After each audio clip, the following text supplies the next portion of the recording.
Kisah Nabi Yunus alaihi salam. Bismillahirrahmanirrahim. Assalamualaikum warahmatullahi wabarakatuh.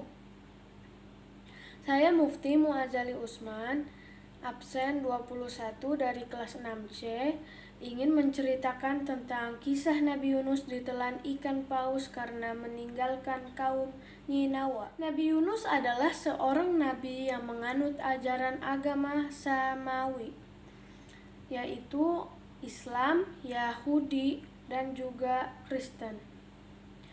Dia ditugaskan untuk berdakwah kepada kaum Asyria di Ninawa, Irak. Nabi Yunus adalah putra dari Matta, keturunan Benyamin bin Yakub bin Ishak bin Ibrahim. Kaum Ninawa adalah salah satu kaum yang sangat keras kepala, penyembah berhala, dan suka melakukan kejahatan. Nabi Yunus telah berulang-ulang kali memperingatkan kaum Ninawa, namun mereka tetap tidak mau berubah dengan alasan karena Nabi Yunus bukan berasal dari kaum mereka.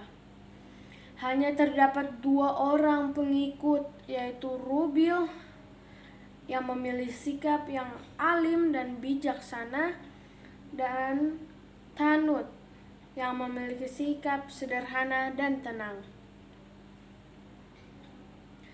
Pada awalnya, ajaran-ajaran Nabi Yunus tersebut sangat baru dan belum pernah didengar oleh kaum Ninawa. Oleh karena itu, kaum Ninawa tidak dapat menerima untuk menggantikan ajaran dan kepercayaan warisan nenek moyang. Dan pada saat itu, Nabi Yunus merupakan orang asing yang bukan berasal dari keturunan mereka.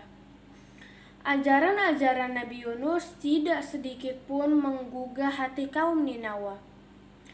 Hingga keadaan ini yang membuat Nabi Yunus sangat terputus asa. Dia beranggapan bahwa tidak ada lagi kaum Ninawa untuk dapat beriman kepada Allah Subhanahu wa Ta'ala. Pada suatu hari, Nabi Yunus alaihi salam bersiap-siap hendak pergi meninggalkan kaum Ninawa. Dia mengingatkan kaum Ninawa untuk segera bertaubat karena akan datang azab jika mereka tidak segera bertaubat.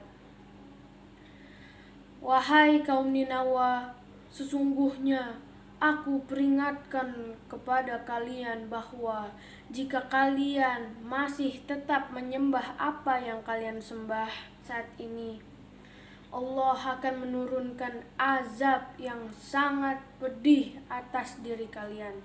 Oleh karena itu, cepatlah kalian bertaubat. Semoga Allah mengampuni kalian semua.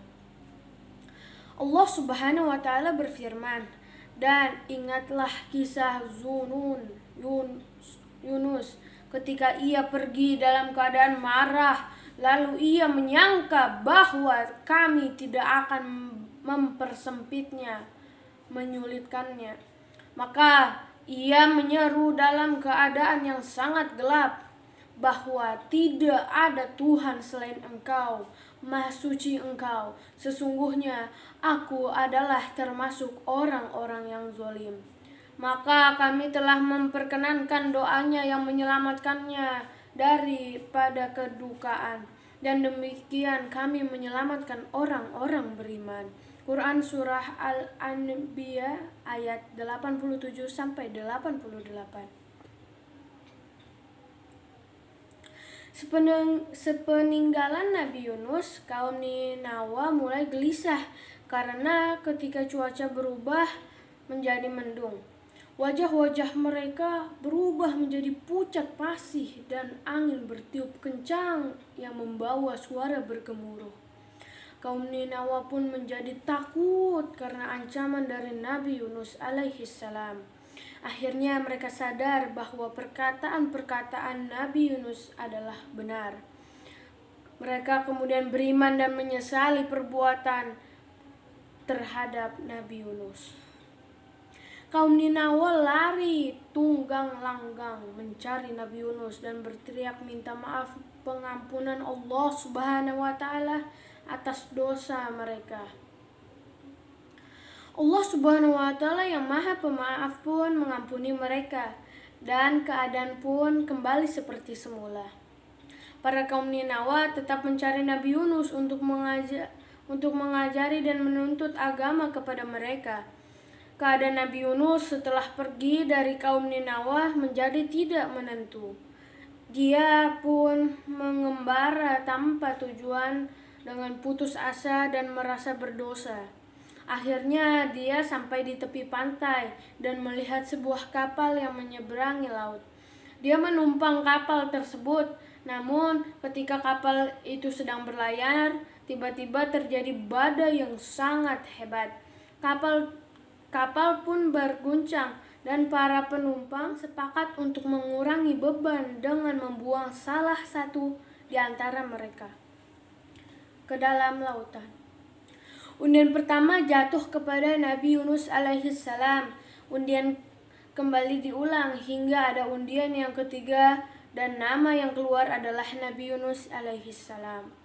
Beliau tersadar bahwa itu adalah kehendak dari Allah Subhanahu wa taala. Nabi Yunus menjatuhkan diri ke dalam laut. Allah mewahyukan kepada ikan Nun dalam kurung paus untuk menelan Nabi Yunus. Di dalam perut ikan Nun, beliau bertaubat dan meminta ampun kepada Allah dan pertolongannya. Dia bertasbih selama 40 hari di dalam perut ikan Nun. Tiada Tuhan melainkan Engkau, Maha Suci Engkau. Sesungguhnya aku adalah orang yang telah berbuat zalim.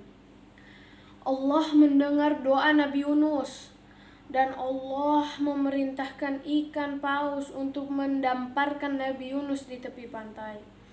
Allah yang Maha Penyayang menumbuhkan pohon labu agar Nabi Yunus yang kurus serta lemah dapat memakan buahnya, agar memiliki tenaga kembali. Setelah Nabi Yunus pulih, Allah Subhanahu wa taala memerintahkan dia kembali kepada kaum Ninawa. Setelah kembali, Nabi Yunus sangat terkejut ketika melihat perubahan penduduk Ninawa yang telah beriman kepada Allah Subhanahu wa taala. Kemudian Nabi Yunus alaihissalam mengajari kaum Ninawa kitab tauhid yang menyempurnakan iman mereka. Allah Subhanahu wa taala berfirman, "Dan kami utus dia kepada 100.000 orang atau lebih. Lalu mereka beriman, karena itu kami anugerahkan kenikmatan hidup bagi mereka hingga waktu tertentu." Quran Surah Asy-Syaffat ayat 147 hingga 148. Sekian cerita tentang Nabi Yunus alaihissalam kepada kaum Ninawa. Mohon maaf apabila ada kesalahan dan kekurangan kata atau cerita. Saya Mufti Muazzez Ali Usman. Wassalamualaikum warahmatullahi wabarakatuh. Terima kasih telah menonton.